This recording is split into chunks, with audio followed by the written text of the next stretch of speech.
Good morning, friends, and welcome to After GMS. We just went live here on the WFMY News 2 Facebook page as we do every weekday at 7:45. I'm Megan Malaris alongside Terrain Kirksey, Stacey Spivey, and Ed Matthews, who has the umbrella back out. There you go. Yeah, we do want to start off by seeing what the forecast is going to be like today. Ed, is that rain going to stay? Yeah, it looks like we both agree on that. We do. Okay. We are in agreement. Let's go ahead and take a look at the 7-day forecast. It's unanimous. 2 out of 2 meteorologists say that you'll have to grab the umbrella today. I don't know what's wrong with me today. Sorry, folks. Temperatures out there right now in the low to mid 50s, but temperatures will probably dip into the 40s as we go through midday as some more of that rain moves in. And if we're lucky, the rain will move out in time for us to see our temperatures rebound back in the 50s. But either way, 40s, 50s, it's still cold for this time of the year. Usually we'd see our highs in the mid to upper 70s. We'll get there eventually. It'll just take a few days. Tomorrow, better temperatures in the mid 60s, low 70s by Friday. Mid 70s for the weekend, and as of right now, we're gonna go for temperatures in the upper 70s to low 80s early next week. Bottom line is today, not so good. So make sure you have the umbrella and the jacket ready to roll. That's a quick look at your 7-day forecast. All right, so this leads us into our first conversation here. There seems to be what's called panic buying at the pump. People are rushing to gas stations, whether they need gas or not, in response to the major cyber attack on the Colonial Pipeline. Its supply is close to half of the East Coast with fuel, including here in the Triad. You'll notice those big tanks along I-40. It runs through Greensboro. Full operations are halted, but some supply is still coming into our area. WFMY News' Marissa Tansino shares the story of what Triad drivers are seeing. This gas station behind me off Westgate City Boulevard has seen a number of people visiting it this morning to fill up at the pump. It appears to have gas at this point, but at many stations across Greensboro, you'll find those plastic bags over the pump with no gas left right now. State leaders say rushing to the pump to top off your tank is exactly what not to do in this situation. Attorney General Josh Stein says be patient, do not panic, and only take as much gas as you need. Colonial Pipeline has released several statements since the cyber attack on the company over the weekend prompted them to stop operations dead in its tracks. In its most recent update, the company says it's been working to deliver barrels of fuel to markets along the East Coast, including Greensboro. AG Stein says ransomware attacks are becoming more and more common during a time when we're more dependent on technology to get things done. This is obviously the most important ransomware attack on an infrastructure company, on an energy company that we've ever seen in the United States. Now, as you head out the door, you can head over to our website, WFMYnews2.com, to check out our Gas Buddy tracker to find out which stations have gas in your area. In the meantime, Colonial Pipeline says it will continue to work through the issue and give as many updates as possible. And that brings us to our first conversation this morning. We want to know what the scene looks like at the gas stations near you. You can go ahead and chime in on the conversations in the comments section below. Let's go ahead and take a look at what people, though, have been saying so far. If we can take that computer shot.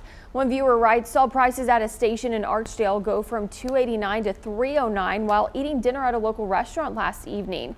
Phil in Stokesdale says all stations in town completely out.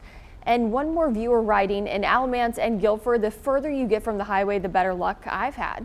So good news to hear that. Now, I did actually have to fill up my gas tank on Sunday, I believe, and this was before any of this, was going on. And so thankful that I do have a full tank of gas because I do have to commute to work every morning. But I want people to understand that there's no need to panic buy. We do have gas.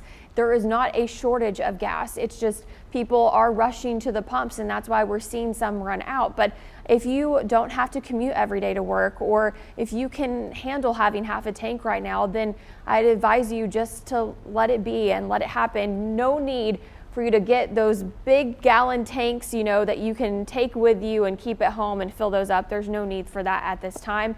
We are not trying to encourage panic buying by any means.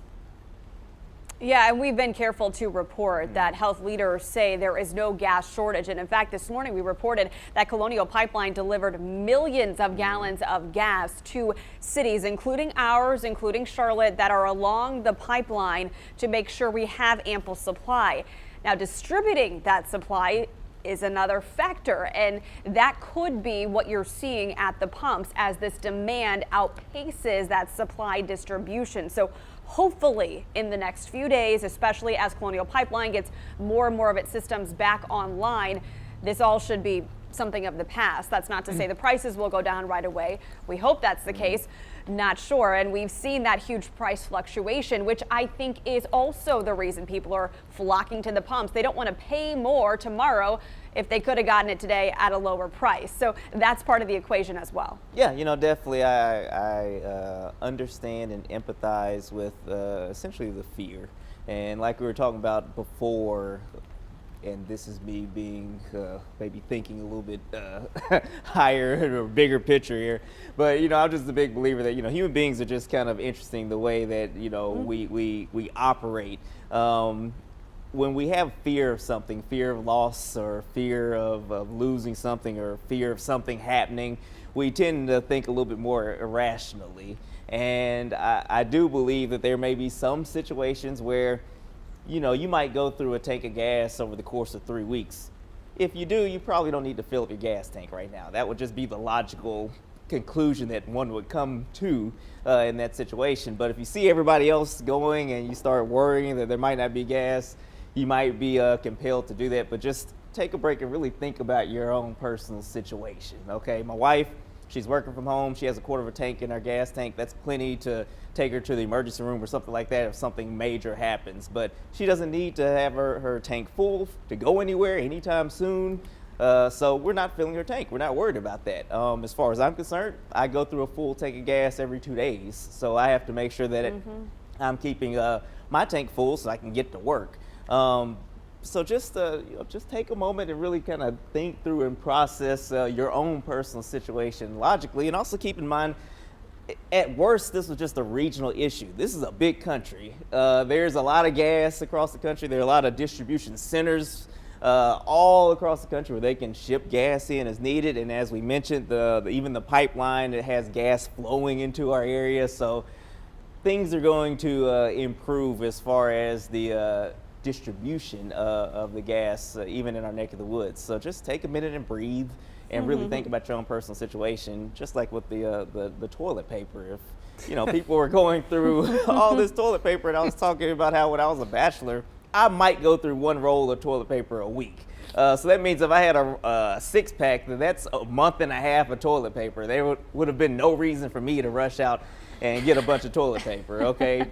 The toilet paper is going to return eventually. The gas is going to return even sooner than the toilet paper in situations like that. So, just give it a couple of days. And as far as we've been told by the experts and the people that are way in the know, it's going to come back. And again, even if you just think of from a purely logical standpoint, it's a regional issue. It will be resolved fairly soon. There's probably no reason to worry. But again, I do understand where some folks are coming from, Ed. Yeah, before the big panic yesterday afternoon, I was headed into work, and a lot of stations price was up close to $3, and there was one station right down here on Summit that still had it at $2.77.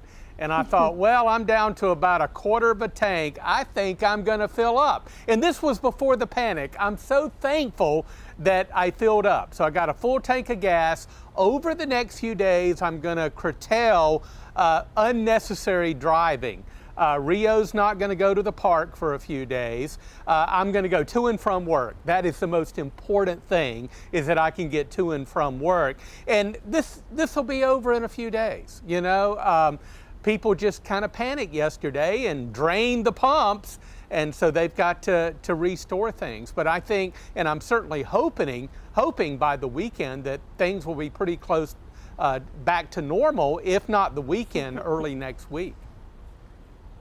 Yeah, and I mentioned here in the comments, I don't really like driving with less than a quarter tank anyway. I mean, I guess maybe as a woman that makes me extra nervous, you know, being stuck somewhere, and especially the hours that we work. I never want to be in a situation where I feel like I don't have gas, I can't get somewhere if I need help. So I always try to keep, you know, my car fueled up, and in situations like this, that is helpful because I don't feel like I need to rush anywhere to go get gas. Yeah, exactly, and that's a very good point. And I'm kind of similar too. That's why my wife has a quarter of a tank. That's like the bottom for us as far as her fuel. We don't like to let it get lower than that. But again, like we said, just examine your own situation and take a deep breath and actually try to look at things logically if you can, and don't let that fear creep in. But I'm sure we're getting a lot of good comments, Stacy. A lot of folks seeing the prices fluctuate and seeing those lines as well. Oh yeah, getting a lot of people giving us feedback this morning. Jason says Sheets in Mount Airy didn't have 88, 87, running low of 93. Jessica said she saw a jump from 244 to 289 last night, and now they're out. I'm not sure where she is, but saw that there. Walter just said this is so sad. Yeah, I think a lot of people are just worried. Bobby said most of them no gas, but he got some this morning. He got lucky. Annie in Georgia says it's 349 there. Then some people are saying that they're seeing some price gouging, and of course you can report that to the Attorney General's office, and we have all that information on our website. Nadine says, I went to fill up yesterday because I need to go out of town for work today. No gas for me. See, it's, you know, it's creating this problem for people that actually need gas. Like if you don't need it, then no worries. I mean, no need to go and panic and buy it, because there are some people that do have to travel. It's essential for work. So leave the gas for them. Let's see. Heather says, I have half a tank and work from home. I'm not going on trips anytime soon, so thankfully I'm good. Melanie said the Sheets on North Main Street in High Point only had 87 in diesel. Cars lined up early this morning. If my gas light wasn't on, then I would have passed the ma'am. And then let's see. John said he's been at the BP in Ashboro for 50 minutes and only pumped $6 worth of gas. And the comments go on and on. A lot of people dealing with this today. Yeah, this is a conversation I'm sure we could continue all day long. These comments continuing to flood in. We do have to get some of our other morning headlines and some important information here, and we will have another conversation coming up. You can continue finding the latest on this on our website. The family of Andrew Brown Jr. is sharing what they saw as they watched more body camera video from the day he died in Elizabeth City. The family's attorney says they believe deputies fired at Brown first, and that Brown was unarmed when served a warrant on drug charges. But county prosecutors say Brown ran into deputies with his car, which then prompted the shooting. A judge has ruled against releasing the video to the public while the state continues its investigation. Greensboro City Manager David Parrish is resigning after 3 years. During his tenure, Parrish led efforts to improve infrastructure, guided the city through the 2018 tornado, and hired both the current police and fire chiefs. It's unclear why he's stepping down, but his last day will be June 30th. The city council will hire his replacement.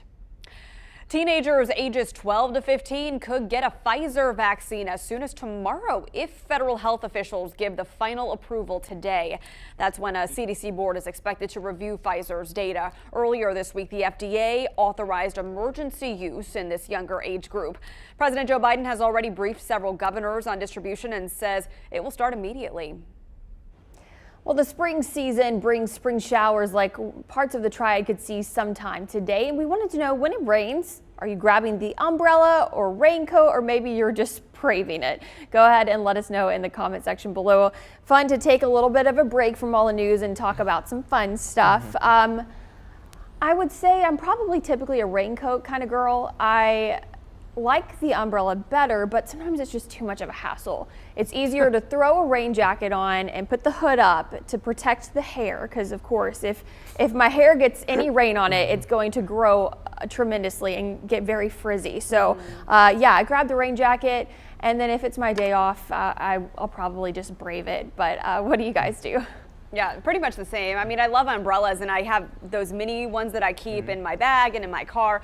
You never know where you're going to be, and it's going to be a downpour. But, you know, I have not mastered the magic of taking down the umbrella as I get into the driver's seat of the car. I always feel like there should be some kind of an invention that makes it a little bit more seamless, so you don't get soaking wet when you're breaking down the umbrella and then getting your car wet when you put it in, you know, to another seat or in the back seat. So sometimes for me, they're more harmful than good. But yeah, I like a good umbrella and try to keep them on standby. Yeah, you know, I agree. I only use the umbrella for like the strongest of rain showers or thunderstorms. Most time I just brave it. So anytime you hear me say, you know, make sure you pack the umbrella, I'm just saying that because I'm probably not doing it myself. It doesn't surprise me at all. Yes, do as I say, not as I do. What about you, Ed?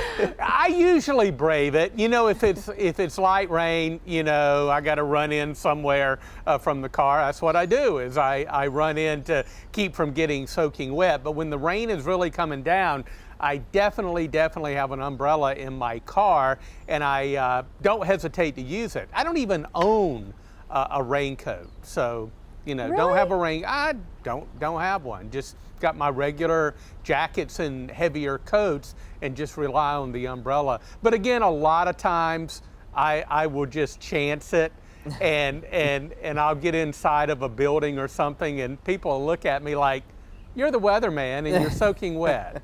What's the problem? We're the ones that tend to be least adapted to whatever the weather is actually doing. We're just like, I guess it's just going to rain on us, or I guess I'm just going to be cold. I've been here for 4 years, and I still don't have a snow brush or anything for my car. I just use my hand. I'm still lacking decent gloves. It's just the whole situation. Oh my gosh. That's what I was going to say, because you've used that line before in describing various things that you do not have and don't care to get, like gloves for your own hands in the winter. You're forecasting sometimes in like single digits, and you're saying, okay, kids, you need to put the gloves on when you head to the bus stop. And yeah, your hands are freezing. Exactly. Yeah. Don't do as I say, not as I do, because I will be out there cold. I've used my bare hand to push snow off of the windshield before. Remember that foot of snow we had in the Triad a few years back? Oh yeah, I came outside and used my hand to wipe all that off, and that's what happened. Used my foot to move the snow around, and yeah, that was not pleasant, I will say that. And I still didn't learn my lesson. That's the way it goes. Well, I know what we should get for you for your birthday or Christmas. He won't wear them. I've thought about it. It's true. I mean, we're going to be wasting our money getting Triad gloves because the man is not going to put them on. He'd rather get frostbite. My mom has been trying to encourage me to put on my gloves for decades, and she succeeded a little bit when I was a little kid, but now it's too late now. We're way past that point now. I'm just my gosh. Anyway, what are the comments looking like, guys? Jessica made me laugh. She said she just braves it with 3 kids. She just tells them to run. LOL. Yeah, I can only imagine when you have a group of kids, you're just like, go ahead, run, get in the car. Yeah, too much to deal with all of them having umbrellas. I mean, I guess they could all have rain jackets on, but let's see. Jason said just a rain jacket. I'm in and out of the weather for work, so just a jacket and hat for me. Kayana said that they have inverted umbrellas for you, Megan. Yeah, and Wanda said, I just brave it. LOL, I don't melt. Sandra said it depends on if the rain is light or heavy. And Jessica replied again, said it's really hard to put kids in their car seats while holding an umbrella. Diane just braves it as well. And Walter said he doesn't mind getting wet if it's raining. I just go right out the car, then back into the building or into where I'm going. But you know what the most annoying part about rain is when you have a dog and they have to go outside, obviously, and then they come back in with wet paws. I mean, I know they have dog rain jackets, but I don't know. I feel like I get a lot of stares if Wrigley had a rain jacket on. So cute. My neighbor's a big dog, probably as big as yours, and she wears her raincoat and rocks it. So, you know, maybe whatever I it takes. Okay, those inverted umbrellas, Kayana, thank you for the suggestion. I looked them up. Apparently they're a real thing with real 10,000 5-star reviews on a major retailer. Well, so there you go. Maybe I'll have to try that out. It will solve the problems I've had for years. And I guess today is a good day to have either a regular umbrella or an inverted umbrella right here. That's right. What we have learned on this segment, you can either run inside out of the rain, or you can have the raincoat or the umbrella. So you can take your pick because it is raining in the garden and rain is kind of increasing across the area. Not that it's going to be very heavy, but we are going to have off and on light rain through about mid-afternoon, and then I'm hoping maybe for some late day clearing. Temperatures probably falling back into the 40s now that the rain is set in. I think overall low and mid 50s for highs today. Partly cloudy and cooler mid 40s tonight. And then we turn the corner and start to warm things up. It's going to be dry Thursday, Friday, and right on through the weekend. Mid 60s on Thursday, near 70 on Friday. Are you ready for a weekend? Yes, it's going to be a nice one. Hey, we're looking at mid 70s on Saturday and Sunday. That's the kind of forecast we like to see. Oh, Ed. Get this rain out of the way. We do need it, but then we are certainly ready for that warm up on our weekend. Well, time. now you remember, you saw that 7-day, Friday 70, and then Saturday mid 70s. You remember, those are my days off. I remember, Ed. We're not going to let it rain on my days No. off. That's Never. a no-no. Never. That's 2 weekends in a row, Ed. I know, I'm batting 1,000. Now, can you go for 3? We'll have to see. We'll see. All right. Hey, thanks so much for spending part of your morning with us here on After GMS on the News 2 Facebook page. We do this every weekday at the same time. It's always great to chat with you. Yeah, we love it. Absolutely. Be sure to tune in tomorrow, and we hope you have a great day. Get out there and get to it.